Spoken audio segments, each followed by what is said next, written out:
It's been almost 60 years since the original Ford Mustang was introduced at the 1964 World's Fair. The rest is automotive history, with the Stang becoming an instant hit and basically inventing the pony car genre.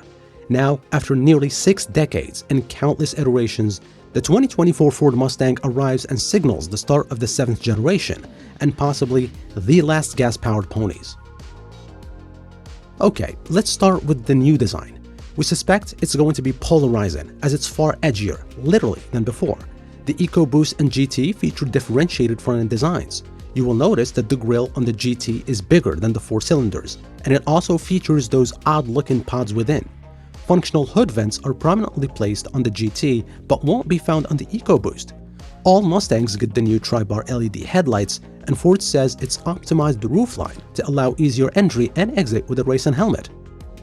In the rear, we can't help but notice how high the black plastic creeps up the bumper. It's not as bad as the WRX's plastic butt, though it does remind us of that look. Ford went full drama on the rear with its sharply angled shaping and pointy appearance.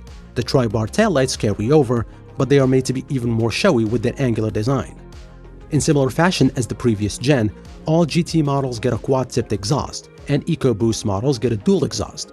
The tips are framed by a new rear diffuser design that Ford claims improves the aerodynamic balance of the rear. In addition to the coupe, Ford revealed a convertible version. There are no major changes in the soft top design or functionality with this new generation, as it continues to be electrically operated with the assistance of a single-handle center latching mechanism.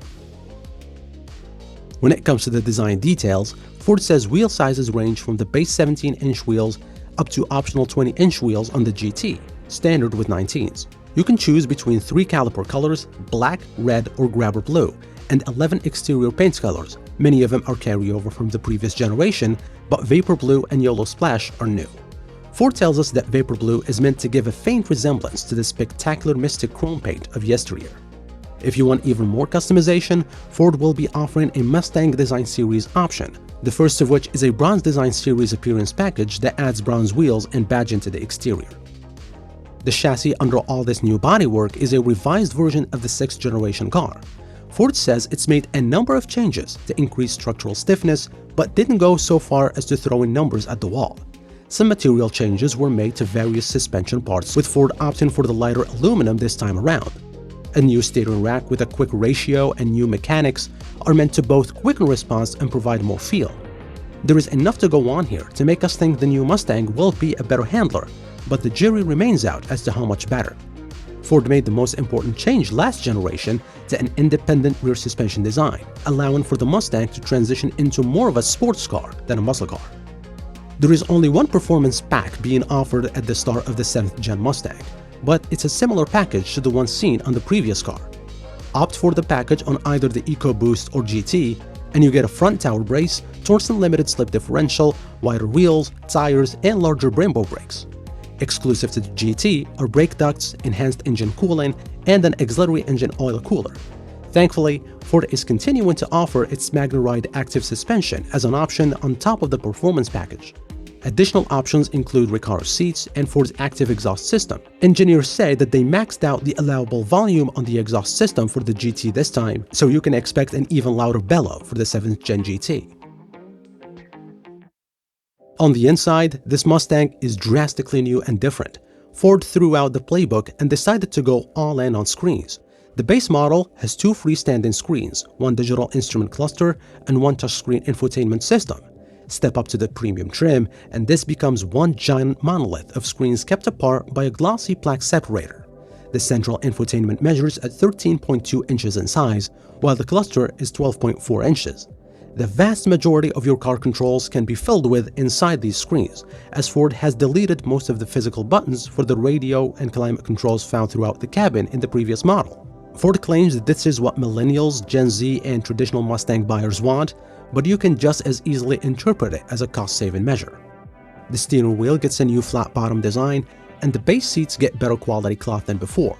Ford will also offer micro-suede vinyl seats and ActiveX upholstered seats on the EcoBoost, while the GT will be available with real leather inserts. Tech is definitely a focus here, with those new screens using Sync 4 software that feature wireless Apple CarPlay and wireless Android Auto. A wireless phone charger situated in the center console is available. An optional B&O audio system will provide better sound in tunes, and the cabin is littered with customizable ambient lighting. Driver assistance tech in the form of Ford's Co-Pilot 360 will be standard, with notable equipment including adaptive cruise control, lane centering, evasive steer assist, and even rear auto braking assist. If you get the performance package with the active dampers, you also get active pothole assist, which is a feature designed to save your wheels and tires by adjusting the suspension dampening to better react to potholes in real time via monitoring of the suspension, body, steering, and braking inputs. Hopefully, it will save some bent wheels and blown out tires, all while smoothing out the ride. Rumors of hybrid powertrains flew for years leading up to this Mustang reveal, but in the end, Ford is sticking to familiar engines under the hood of this new pony car. A revamped 2.3-liter turbocharged 4-cylinder is the Mustang's base engine, and an updated 5-liter Coyote V8 remains the engine for the GT. In typical Ford fashion, power figures for both are not being made available at the car's initial reveal, though a Ford engineer let slip during its debut that it should produce 480 horsepower. Officially, however, Ford is saying only that the 5-liter will produce more power than the current car's 460 horsepower and 420 pound-feet of torque. A 6-speed manual transmission, now with rev matching tech, will be available for the GT, but the EcoBoost will be automatic only starting in 2024. Ford tells us the manual take rate on the 4-cylinder was simply too low to justify offering it once more. The 10-speed automatic transmission on the previous Mustang carries over with some changes to the oily bits and new tuning for enhanced performance.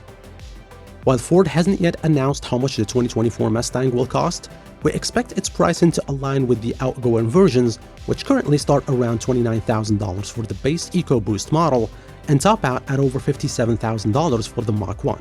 The new Mustang is set to go on sale next summer.